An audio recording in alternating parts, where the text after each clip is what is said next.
اس آخری زمانہ میں سب سے بڑے فتنہ دجال سے بچنے کے لیے یہ معلومات بہت اہم ہیں۔ دجال کا ظاہر ہونا قیامت کی 10 بڑی نشانیوں میں سے ایک ہے، اور حضرت محمد صلی اللہ علیہ وآلہ وسلم نے اس بارے میں ہمیں آگاہ کیا ہے۔ دجال کے جزیرہ کے بارے میں ایک مشہور حدیث ہے جو کہ تب بیان کی گئی جب وہ ابھی تک قید میں تھا اور زنجیروں سے جکڑا ہوا تھا۔ امام مسلم نے دجال کے جزیرہ اور دجال کے جاسوس کے بارے میں ایک لمبی حدیث نقل کی ہے۔ اس حدیث کا مکمل حوالہ آپ اس ویڈیو میں نیچے دیکھ سکتے ہیں۔ میں یہاں پر اس حدیث کا مفہوم بیان کروں گا۔ حضرت تمیم داری رضی اللہ تعالیٰ عنہ فرماتے ہیں، ہم سمندر کے سفر پر روانہ ہوئے۔ اس سفر میں جہاز پر میرے ساتھ 30 آدمی اور بھی سوار تھے جو لخم اور جذام کی قوم میں سے تھے۔ راستے میں ایک بہت شدید سمندری طوفان میں ہم پھنس گئے، اور یہ طوفان اتنا شدید تھا کہ ہم پورا 1 مہینہ سمندر کی لہروں میں بھٹکتے رہے۔ پھر ہم لوگ آخر کار سمندر میں ڈوبتے سورج کی طرف یعنی مغرب کی طرف ایک جزیرے کے کنارے جا لگے۔ بس وہاں جہاز سے پلوار یعنی ایک چھوٹی کشتی میں بیٹھے اور جزیرے میں داخل ہو گئے۔ وہاں ہم لوگوں کو ایک جانور ملا جو کہ بھاری دم، بہت بالوں والا، کہ اس کا اگلا پچھلا حصہ بالوں کے ہجوم سے معلوم نہ ہوتا تھا۔ لوگوں نے اس سے کہا کہ اے کمبخت، تو کیا چیز ہے؟ اس نے کہا کہ میں جاسوس ہوں۔ لوگوں نے کہا کہ جاسوس کیا؟ اس نے کہا کہ اس مرد کے پاس چلو جو دیر میں ہے، یعنی کہ بہت دیر سے انتظار میں ہے، کہ وہ تمہاری خبر کا بہت مشتاق ہے۔ تمیم داری رضی اللہ تعالیٰ عنہ نے کہا کہ جب اس نے مرد کا نام لیا تو ہم اس جانور سے ڈرے کہ کہیں شیطان نہ ہو۔ تمیم داری رضی اللہ تعالیٰ عنہ نے کہا کہ پھر ہم دوڑتے ہوئے یعنی جلدی دیر میں داخل ہوئے۔ دیکھا تو وہاں ایک بڑے قد کا آدمی ہے کہ ہم نے اتنا بڑا آدمی اور ویسا سخت جکڑا ہوا کبھی نہ دیکھا۔ اس کے دونوں ہاتھ گردن کے ساتھ بندھے ہوئے تھے اور وہ دونوں زانوں سے ٹخنوں تک لوہے سے جکڑا ہوا تھا۔ ہم نے کہا کہ اے کمبخت، تو کیا چیز ہے؟ اس نے کہا، تم میری خبر پر قابو پا گئے ہو، یعنی میرا حال تو تم کو اب معلوم ہو جائے گا۔ تم اپنا حال بتاؤ کہ تم کون ہو؟ لوگوں نے کہا کہ ہم عرب لوگ ہیں، یعنی عرب سے آئے ہیں۔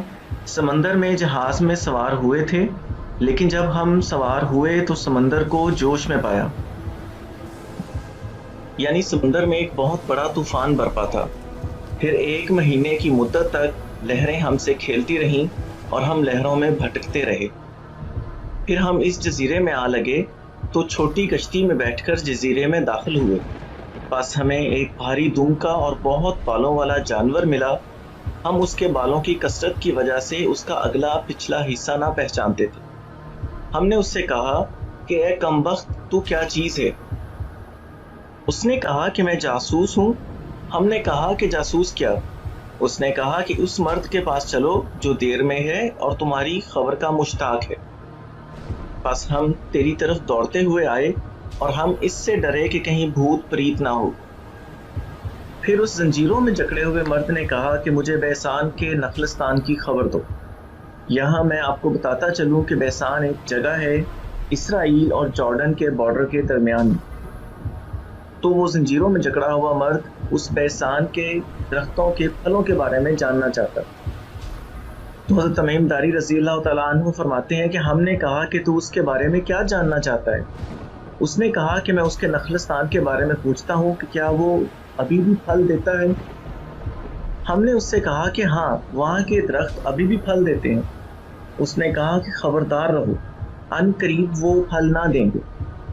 اس نے کہا کہ مجھے طبرستان کے دریا کے بارے میں بتاؤ۔ یہاں میں آپ کو بتاؤں کہ طبرستان کا دریا، جسے بحیرہ طبریہ بھی کہا جاتا ہے یا پھر اس کا مشہور نام سی آف گیلیلی ہے، یہ بھی اسرائیل میں ہی موجود ہے۔ تو وہ زنجیروں میں جکڑا ہوا مرد اس سی آف گیلیلی، بحیرہ طبریہ یعنی طبرستان کے دریا کے بارے میں بھی جاننا چاہتا۔ حضرت تمیم داری رضی اللہ تعالی عنہ فرماتے ہیں کہ ہم نے اس سے کہا کہ تو اس دریا کا کون سا حال پوچھتا ہے؟ یعنی اس کے بارے میں کیا جاننا چاہتے ہو؟ وہ بولا کہ اس میں پانی ہے۔ لوگوں نے کہا کہ اس میں بہت پانی ہے۔ اس نے کہا کہ البتہ اس کا پانی ان قریب ختم ہو جائے گا۔ پھر اس نے کہا کہ مجھے زغر کے چشمے کے بارے میں خبر دو۔ لوگوں نے کہا کہ اس کا کیا حال جاننا چاہتے ہو؟ اس نے کہا کہ اس چشمہ میں پانی ہے اور وہاں کے لوگ اس پانی سے کھیتی کرتے ہیں۔ ہم نے اس سے کہا کہ ہاں، اس میں بہت پانی ہے اور وہاں کے لوگ اس کے پانی سے کھیتی کرتے ہیں۔ اس کے بعد اس زنجیروں میں جکڑے ہوئے مرد نے کہا کہ مجھے اس ان لیٹرڈ پروفٹ مطلب امی پیغمبر کے بارے میں خبر دو کہ وہ کیا رہے۔ لوگوں نے کہا کہ وہ مکہ سے نکلے ہیں اور مدینہ میں گئے ہیں۔ اس نے کہا کہ عرب کے لوگ ان سے لڑے؟ ہم نے کہا کہ ہاں۔ اس نے کہا کہ انہوں نے عربوں کے ساتھ کیا کیا؟ ہم نے کہا کہ وہ اپنے گرد و پیش کے عربوں پر غالب ہوئے اور انہوں نے ان کی اطاعت کی۔ اس نے کہا کہ یہ بات ہو چکی؟ ہم نے کہا کہ ہاں۔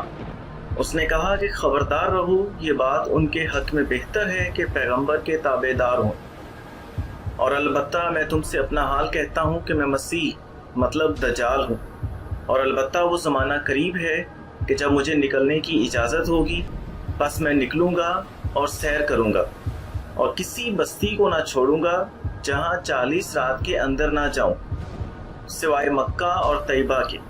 وہاں جانا مجھ پر حرام ہے، یعنی منع ہے۔ جب میں ان دونوں بستیوں میں سے کسی کے اندر جانا چاہوں گا تو میرے آگے ایک فرشتہ بڑھ آئے گا اور اس کے ہاتھ میں ننگی تلوار ہوگی، وہ مجھے وہاں جانے سے روک دے گا، اور البتہ اس کے ہر ایک ناکہ پر فرشتہ ہوں گے جو اس کی چوکیداری کریں گے۔ سیدہ فاطمہ بنت قیس رضی اللہ تعالی عنہا نے کہا کہ پھر نبی کریم صلی اللہ علیہ وسلم نے اپنی چھڑی منبر پر مار کر فرمایا کہ طیبہ یہی ہے، طیبہ یہی ہے، طیبہ یہی ہے، مطلب مدینہ منورہ، یعنی طیبہ سے مراد مدینہ منورہ ہے۔ خبردار رہو، بھلا میں تم کو اس حال کی خبر دے نہیں چکا ہوں؟ تو اصحاب نے کہا کہ ہاں۔ نبی کریم صلی اللہ علیہ وسلم نے فرمایا کہ مجھے تمیم داری رضی اللہ تعالی عنہ کی بات اچھی لگی، جو اس چیز کے موافق ہوئی جو میں نے تم لوگوں سے دجال اور مدینہ اور مکہ کے حال سے فرما دیا تھا۔ خبردار ہو کہ وہ شام یا یمن کے سمندر میں ہے، نہیں بلکہ وہ مشرق کی طرف ہے، وہ مشرق کی طرف ہے، وہ مشرق کی طرف ہے، مشرق کی طرف بحرہ ہند ہے، شاید دجال بحرہ ہند کے کسی جزیرہ میں ہو۔ اور آپ صلی اللہ علیہ وسلم نے مشرق کی طرف اشارہ کیا۔ سیدہ فاطمہ بنت قیس رضی اللہ تعالی عنہا نے کہا کہ یہ حدیث میں نے رسول اللہ صلی اللہ علیہ وسلم سے یاد رکھی ہے۔ اس حدیث مبارکہ میں دجال کے ظاہر ہونے کی کچھ نشانیاں بتائی گئی ہیں، جیسے کہ بیسان میں کھجوروں کے درختوں کا پھل نہ دینا، طبرستان کے دریا کا پانی ختم ہونا مطلب سی آف گیلیلی کا پانی خشک ہو جانا، اور اس کے علاوہ زغر کے چشمے کے پانی کا ختم ہو جانا۔ ان تمام نشانیوں کے بارے میں ہم نے اپنی ایک دوسری ویڈیو میں تفصیل سے بات کی ہے، اس ویڈیو کا لنک آپ اس ویڈیو میں اوپر رائٹ کارنر میں دیکھ سکتے ہیں۔ اس کے علاوہ اس ویڈیو کا لنک آپ اس ویڈیو کی ڈسکرپشن میں بھی دیکھ سکتے ہیں۔ جزاک اللہ خیر۔ اللہ تعالیٰ اس حدیث کے بیان کرنے میں کمی بیشی یا کوتاہی ہونے میں مجھے معاف فرمائے اور دجال کی فتنہ سے ہم سب کو محفوظ رکھے، آمین۔